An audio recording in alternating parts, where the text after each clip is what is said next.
সেদিনটা আমি আর আমার একটা বান্ধবী বেরিয়েছি যে একটুখানি চা খাবো, ঠিক আছে, একটুখানি চা খাবো আর একটুখানি ঘুরে আসবো, ঠিক আছে। আমাদের হঠাৎ করে প্ল্যান হয়েছে, তো ভালো কথা। তো আমরা হচ্ছে কিনা যে ঘুরতে গেছি। এবার তো আমি বান্ধবীকে বললাম কিনা যে চল তাহলে চা খেয়ে একটুখানি ঘুরে গঙ্গার ঘাটে বসে চলে যাই। ও আমাকে বলছে কিনা যে না ভাই চা খাবো না, চা চা খুব প্যাকেটেড হয়ে গেছে, একটুখানি মাচা খাবো। আমি ফার্স্ট শুনলাম শব্দটা, মাচা কি জিনিস ভাই? মানে মাচা মাচা মানুষে খায় নাকি? তোর কি লো আয়রন আছে নাকি নাকি মানে ওই গিনিস বুক ওয়ার্ল্ডে ওই গিনিস বুকে তুই তো নাম তোলার জন্য প্রচেষ্টা দিস যে হচ্ছে যে ওয়ার্ল্ড খাবার যত রকম আছে সবগুলো খাবি তুই, মানে এরকম হয়? এরকম তো হয় না। তা আমি সেটাই ভেবেছি যে হয়তো ওই মাচা খাবার জন্য খাবে।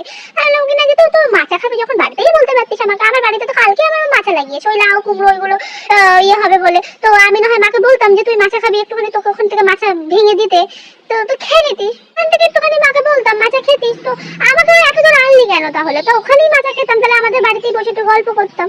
ও মা, ও আমাকে বলে ভাই তুই কি পাগল? মাচা মানে হচ্ছে জাপানিজ একটা টি, ওটা তো আলাদা জিনিস। কি বলছিস তুই? আমি আমি তুই না এইমাত্র বললি যে চা হচ্ছে ব্যাকডেটেড।